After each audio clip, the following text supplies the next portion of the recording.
Young India news కు స్వాగతం. ఈ రోజు వార్తలు. మెయిన్స్ మీరు దాని డెఫినేషన్ కూడా మీరు రాయలేకపోతారు, మీరు చెప్పలేకపోతారు. సర్వేలు జరుగుతుంటేనేమో ఇన్వెరేటర్లు వచ్చిండ్రు, ఏదో ప్రపంచం బద్దలైనట్టు తిరుగుతున్నారు, చేస్తున్నారు అని మీరే చెప్పారు. కులగణన అనేది ఏంది? నువ్వు ఏ కులం చెప్పడానికే కదా. అసలు ఆ క్వశ్చనర్ ఎట్లుంది? క్వశ్చనర్లో ఎన్ని పాయింట్లు ఉన్నాయి? ఆధార్ కార్డుతో వాళ్ళకేం అవసరం? నా ఇన్కమ్తో వాళ్ళకేం అవసరం? నువ్వు ఎక్కడ ఉద్యోగం చేస్తున్నావు, ఏం చేస్తున్నావు, గతంలో ఈ ప్రభుత్వం నుంచి ఏం బెనిఫిట్ పొందినావు, నీకు ఏమేమి ప్రాపర్టీస్ ఉన్నాయి, ఏమేమి బండ్లు ఉన్నాయి, అవన్నీ ఏం అవసరం అండి? కులగణన అనేది రెండే ఇష్యూస్. ఆ కుటుంబంలో ఎంతమంది ఉన్నారు, ఆ కుటుంబంలో ఎంతమంది ఉన్నారు, వాళ్ళ ఏజ్ ఏంది, వాళ్ళ క్వాలిఫికేషన్, వాళ్ళు చదువుకున్న ఎడ్యుకేషన్ ఏంది, అదొక కాలం. రెండోది ఏంటంటే మీరే క్యాస్ట్. సింపుల్ అదే కదా. దానికి ప్రజల్ని ఒక భయానకం, ఏదో రాహుల్ గాంధీ గారు వచ్చేసి ఇక దేశానికి ఆదర్శంగా ఉంటామని చెప్పి ఏదో పెద్ద హరీబరీ చేసి దాన్ని స్టార్ట్ చేసి, బట్ ఆ క్వశ్చన్ ఏంది? కుల గణన అంటే ఏంది? ఏ కులం నీదని చెప్పేదే కదా.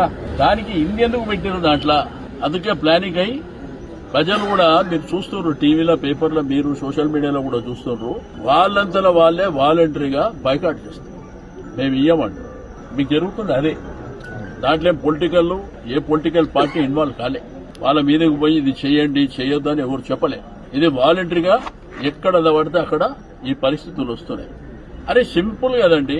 రెండోది, ఆ రోజు సకల జనులకు సంబంధించినటువంటి సర్వే కేసీఆర్ గారు ముఖ్యమంత్రి ఉన్నప్పుడు ఒక రోజులో చేసి అది చేయండి. ఈ కాలయాపన అక్కర్లేదు. రెండోది, లోకల్ బాడీ ఎలక్షన్ డిసెంబర్లో పెడతాం, జనవరిలో పెడతాం అని చెప్పేసి స్టేట్మెంట్స్ ఇస్తూ కులగణన జరగకుండా, రిజర్వేషన్లు తేల్చకుండా, బీసీలకు 42% రిజర్వేషన్ రాకుండా ఎట్లా పెడతారండి? ఎట్లా పెడతారు? ఇదంతా ఎట్లా అయిపోయిందంటే కోఆర్డినేషన్ లోపం ఉంది, హరీబరీ ఉన్నది. ఈ హరీబరీ చేయకండి. రెండోది ఏంటంటే మీరు క్వశ్చనర్ పెట్టేటప్పుడు సింపుల్ గా పెట్టండి. రెసిడెన్షియల్ అడ్రస్, నేను, మా కుటుంబంలో ఎంతమంది, మీరే కులం. కులగణన డెఫినేషన్ అది కదా. ఇది వదిలిపెట్టి దాంట్లో 20 పెట్టి 30 పెట్టి ఎందుకు చేస్తారు? 75 పోనీ పెట్టినరా? అధికారులు పోతారు పాపం. సరే, గవర్నమెంట్ డ్యూటీలు వేసినప్పుడు వాళ్ళు పోతారు. ఎక్కడ రెస్పాన్స్ వస్తుందా వాళ్ళని అడగండి. వాళ్ళు మాకు ఏం అక్కర్లేదు, వెళ్ళిపోండి మీరు. వాళ్ళ టైం వృధా అవుతుంది. పాపం వాళ్ళు తిరగలేక చస్తున్నారు. వాళ్ళు ఉన్న మ్యాన్ పవర్ తక్కువ. రెండోది, వేరియస్ డిపార్ట్మెంట్లకు సంబంధించి ఇప్పుడు జిహెచ్ఎంసీకి చాలా పనులు ఉంటాయి. వాళ్ళని తీసుకుపోయి దాంట్లో వేసారు. నేనేమంటా అంటే మీరు చేసేది ప్రాపర్ గా ప్లాన్ చేయండి. మీరు 1 days or 2 days పెట్టండి. అందరు ఇంటికాడ ఉంటారు. ఆ రోజు కర్ఫ్యూ లెక్క లేదా కేసీఆర్ గారు పెట్టినప్పుడు? అట్లా చేయండి. ప్రాపర్ ఫార్మాట్ లో రండి.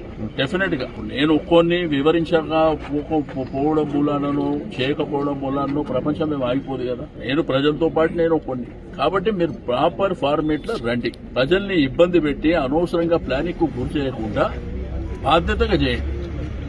తప్పకుండా వెల్కమ్ చేస్తాం. కేవలం రేషన్ కార్డుల విషయాల తొలగింపుకి ఈ సర్వే తీసుకోవడానికి ప్రజలలో అపోహ. నేనేమంటున్నా, రకరకాల అనుమానాలు ప్రజల మధ్యన ఉన్నాయి. అధికారులు పోతే కూడా వాళ్ళు ప్రాపర్ రెస్పాన్స్ కూడా ఇస్తలేరు. ఎలగొడుతారు. అది చూసుకోండి, ఎందుకు ఎలగొడుతున్నారు, ఏంది అనేది మీరు చూసుకోండి. అంతేగాని ప్రతిదీ పొలిటిసైజ్ చేయాలి, ప్రతిదీ రాజకీయం చేయాలని మేము కోరుకుంటలేము. మేము మంచి పనులు చేసినప్పుడు తప్పకుండా సపోర్ట్ చేస్తాం. ప్రజలకు అర్థం కాని పక్షాన, ప్రజలకు ఇబ్బందులైన పక్షాన తప్పకుండా మా దృష్టికి చేస్తారు. తప్పకుండా మరి ప్రభుత్వం మీద ఒత్తిడి పెంచే బాధ్యత మాది కాబట్టి డెఫినెట్ గా పనిచేస్తాం. మీకే అడుగుతున్నా, మీరు కూడా బస్తీలలో మీరు ఒక భాగమే. మీరు కూడా అదే బస్తీలో నివాసం ఉంటున్నారు. ఏం అడుగుతారు వాళ్ళు? ప్రజలు ఏం చెప్తారు? ప్రజలైతే ఆ పేపర్ చూసినాక ఫస్ట్ నడవ అని చెప్తారు. పేపర్ వాపస్ ఇచ్చేసి నువ్వు వెళ్ళిపోమంటూ. ఎందుకు అవసరం? కులగణన దేశానికి ఆదర్శం. ఆ రోజు పెద్ద పెద్ద లంబా చౌడ మాటలు గొప్పగా మాట్లాడారు, సంతోషం. 75 క్వశ్చన్లతో క్వశ్చనే లేదు. ఇప్పుడు నా కులం తెలుసుకోవడానికి 75 కాలంలో ఫార్మేట్ లో 75 క్వశ్చన్స్ అవసరమా? అవసరం లేదు కదా. రెండే, నేను, నా కుటుంబం ఎంతమంది, ఆ ఇంట్లో ఎంతమంది ఉంటున్నాం, నేనే కులం, అంతే కదా. ఆ పద్ధతిలో చేస్తే తప్పకుండా ప్రజలు అప్రిషియేట్ చేస్తారు. లైక్ చేయండి, షేర్ చేయండి, సబ్స్క్రైబ్ చేయండి. వయో న్యూస్.